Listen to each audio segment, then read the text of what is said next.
Good evening. Tonight, I just got a question for everybody. What is the cost for fame and fortune? Well, I'll tell you what I see: constant sacrifices, being a thief in some way or another, no honesty. And the worst part is venereal diseases. You're going to get that because of the way they carry themselves. It's the do what thou wilt culture and set. Ask yourself a question.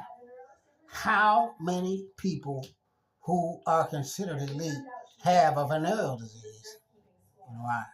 I could tell you, but I'm not. But I'm sure it's a lot more that have it that don't, and they spread it. What about the innocent people at home, like your wife or your children, that might have this illness that had nothing to do with the decision you made when you contracted it? We got to think of these things. What is your life worth? People get viruses and scientists come up with cures to these viruses, but viruses always mutate. What happens when they mutate to the point where there is no cure? Or you do so much spell work that you get an illness that a doctor can't even diagnose.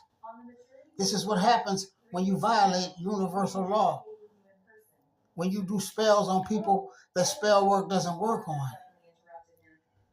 What is the cost of fame and fortune? It would be better to just fear God. Love the Lord thy God with all thy heart, soul, and mind, and love thy neighbor as thyself. That is the pleasing sacrifice to God. You know what? 80 to 90% of all people have some form of herpes. Not once in my life have I ever had a cold sore, a canker, or rashes from these illnesses, nor have I ever tested positive for HIV. The way I came here is the way I am going to leave, disease free. God will not be mocked. Whatsoever a man reap, whatever he sows, he most definitely will reap. You want to get involved with all these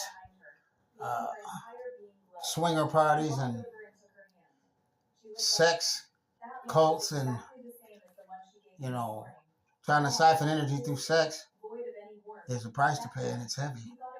Consider that while you go about your